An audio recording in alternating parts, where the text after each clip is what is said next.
happening, everybody? It is great to see you again in the 1+ Den of M. We are on episode 4 of Secret Invasion. This is a bit of a late upload, so I do apologize.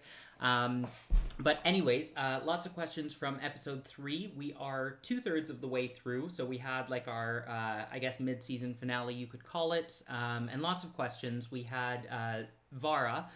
Lots of questions there. The Skrull wife of Nick Fury. And then obviously we had Gaia's death. So just going to talk about that for a quick second, and then we're going to jump right into things. So Vara, lots of questions. We know that she was connected to the investigation of Dreykov, who was responsible for the Black Widow program back in 1998, I believe it was. Her and 18 other Skrulls were kind of already doing their own little secret invasion, so to speak. And it was revealed that they helped Fury get to the rank that he was in. So that was kind of a big reveal. And then at the end, it turns out that Vara is working in some capacity for Gravik, or she's connected to him. So we're really going to have to wait and see where that goes. I'm not convinced that she is bad. I think that she's working to take him down, and maybe feeding intel to perhaps the real Maria Hill, or even the real Fury. The other big reveal from last week was Gaia's death. And at the time I was like, oh my god, Gaia's death. What's Emilia Clarke gonna do? She was brought into the MCU. She was only there for 3 episodes and then she's gone. So I kind of panicked a bit there and thought, how could Gaia be dead? But then I read so this is not an original thought, but read an article that said, okay, well, Gaia might be gone, but I mean, who's the skin that Gaia was impersonating? And then it had been revealed a while back, and this could have been by mistake, this could have been completely false, but that Emilia Clarke was playing Abigail Brand, who is an even bigger character than Gaia. So I did hope that there was going to be some kind of Gaia-Monica reunion, but Gaia's death could also serve a purpose down the road. It could serve as maybe a motivator for Monica in the Marvels and beyond. And then we could be introduced to Abigail Brand, who could be an entirely different character for Emilia Clarke to play on screen. So this is, I believe, the shortest episode to date. It's called Beloved, so I think this one's probably going to focus more on Vara. And then, of course, there is a lot of speculation that Gaia did take the Super Skrull treatment procedure, whatever we're calling it, prior to her death. Some are suggesting that Gravik knew that, which is why he shot her. Some are suggesting that he's going to use her death as a way to kind of draw Talos out. So yeah, 38 minutes, it's pretty short. That's enough out of me. Let's get into it. I know they said no Avengers, but I feel like this one's going to be a big reveal, maybe the Maria thing, because we're getting pretty close to the end. Yeah, so we recapped both Vara and Gaia, so I think we're going to be addressing that immediately. Okay. Is she just gonna... No? Oh, okay. Yeah, she did it.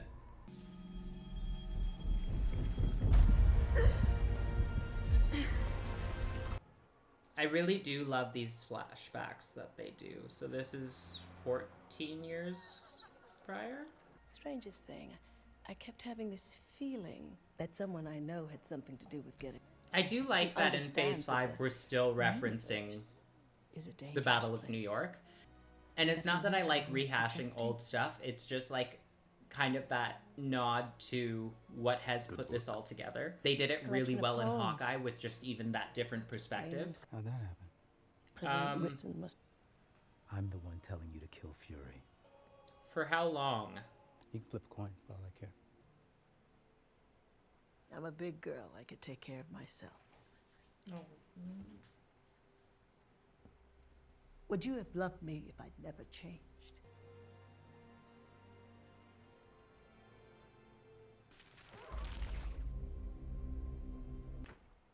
Yes, but for how long? I feel like that was incredibly predictable. Tell me what from memory serves. That him shit being canned you into cast oblivion a few days ago. Period.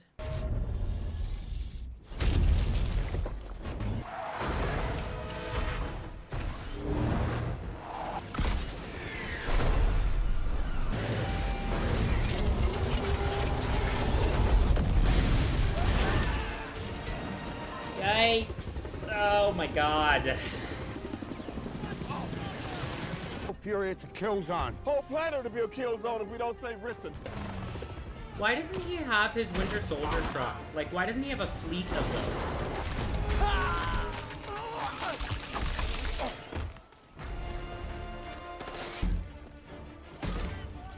Take care of Talos. Now! Are you serious? Talos, hang in there. I'll be back for you. I swear to God. I swear to God. Come on, I've got you. No, no, no. No! Fire truck. Down. I said, put him down.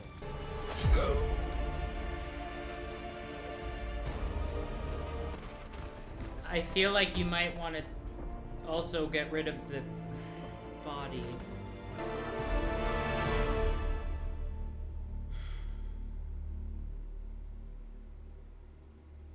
Don't do it. Oh, for...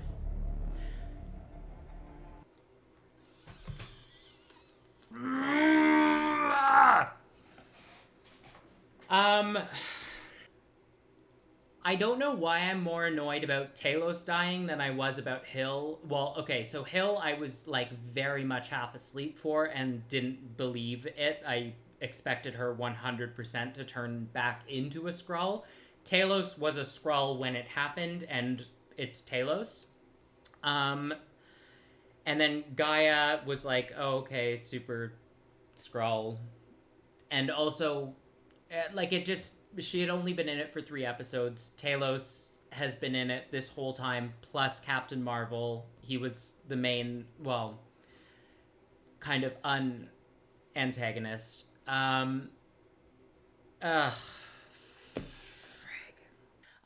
Moving on from that topic, Rhodey, I think, is the most unsurprising Skrull reveal, period. I think everybody saw that coming from a mile away, like when the casting was announced.